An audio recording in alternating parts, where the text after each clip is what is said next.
नमस्कार दोस्तों, स्वागत करता हूं मेरे अपने YouTube चैनल संस्कृत दीपिका पर। आपका UGC नेट JRF के लिए भाषा विज्ञान का विषय बड़ा ही इम्पोर्टेंट होता जा रहा है। तो आज से हम भाषा विज्ञान पढ़ना शुरू करेंगे। तो भाषा विज्ञान, तो सबसे पहले ये समझने का प्रयास करते हैं कि भाषा क्या है। भाषा वह माध्यम है जिससे हम अपने विचारों और भावों को किसी भी दूसरे व्यक्ति के सामने व्यक्त करते हैं। वह बोलकर भी व्यक्त किए जा सकते हैं, लिखकर भी व्यक्त किए जा सकते हैं। तो ये भाषा है। संकेतों के द्वारा भी कोई बात समझाई जा सकती है, सांकेतिक भाषा जिसे कहते हैं। तो ये भाषा है। अब भाषा विज्ञान उस शास्त्र को कहते हैं जो भाषा का वैज्ञानिक अध्ययन करता है। वह यह अध्ययन करता है कि मनुष्य इस भाषा को कैसे उपयोग करता है, भाषा कैसे उत्पन्न हुई, कैसे वर्णों का जो उच्चारण है वो बदलता है, कहाँ कहाँ से वर्ण का उच्चारण स्थान, कहाँ कहाँ से वर्ण जो प्रकट होते हैं। तो इन सब का जो अध्ययन है, भिन्न भिन्न भाषाओं का, प्रकृति प्रत्यय का, भाषाएं एक दूसरे से किस प्रकार जुड़ी हुई है, ये सारा जो विषय है ये भाषा विज्ञान के अंतर्गत आ जाता है। चलिए आगे बढ़ते हैं। अब भारत में प्राचीन समय से ही जो है भाषा का अध्ययन रहा है। सर्वप्रथम पाणिनि जी को ही जो है पहला भाषा वैज्ञानिक हम मानते हैं। आप जानते ही हैं, अष्टाध्यायी की रचना पाणिनि ने 4वीं से 5वीं शताब्दी ईसा पूर्व में ही कर ली थी। तो उसमें वर्णों के उच्चारण स्थान, स्वर नियम, ये सारा जो है पाणिनि जी ने बड़े ही विस्तार से पूरा व्याकरण ग्रंथ उन्होंने लिखा।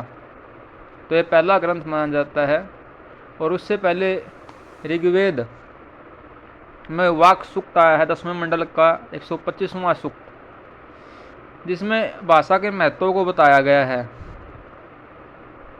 वाक सूक्त में वाग्देवी की स्तुति की गई है।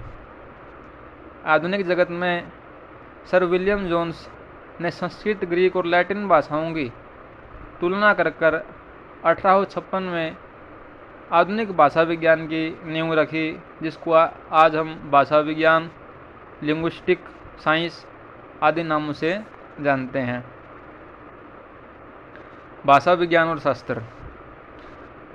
अब विज्ञान शब्द जो है वो अनुभव और प्रयोग आधारित विषयों के लिए होता है, जैसे भौतिकी विज्ञान, रसायन विज्ञान, जिसमें तर्कों का विश्लेषण होता है, उसका वैज्ञानिक प्रशिक्षण संभव है, उसमें कुछ भी फेरबदल हम नहीं कर सकते। अब शास्त्र शब्द जो है वो परंपरागत और दार्शनिक विषयों के लिए होता है, जैसे धर्मशास्त्र, अर्थशास्त्र।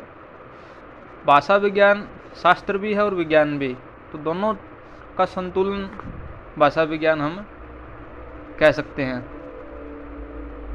अब चौथा इसमें जो है प्रश्न उठता है कि ये विज्ञान है या कला।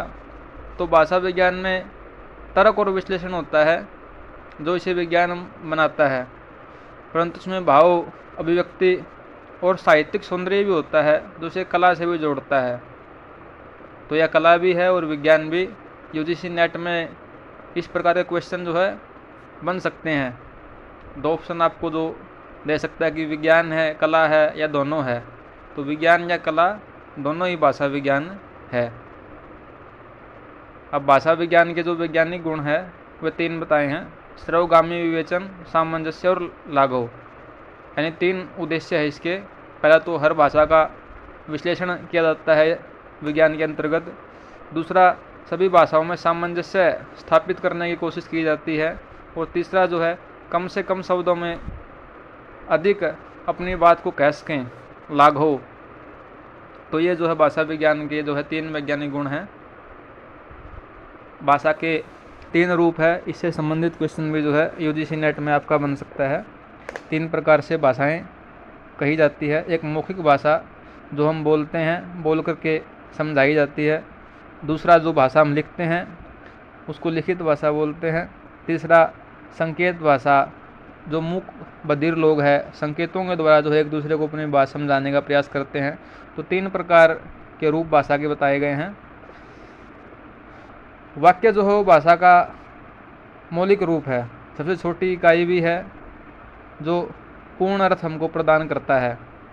तो भाषा विज्ञान वाक्य रचना, संरचना और उसके उपयोग का अध्ययन करता है।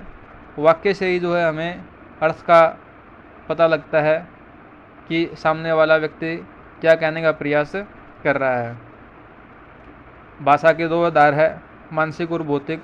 मानसिक वह है जो हम किसी भी बात को सामने वाले व्यक्ति को जब बताना चाहते हैं तो जो प्रक्रिया है जिसको हम सोचते हैं कि ये कहना है, ये जो है मानसिक है। और दूसरा फिर जो उच्चारण जब हम करते हैं तो इसको फिजिकल या भौतिक बोलते हैं। यहाँ से भी प्रश्न जो है इसमें से बन सकता है कि भाषा के दो आधार कौन से हैं, तो आप कह सकते हैं मानसिक और भौतिक। तो आज के लिए दोस्तों इतना ही। जल्द ही एक नए वीडियो के साथ मिलेंगे। जय श्री राम।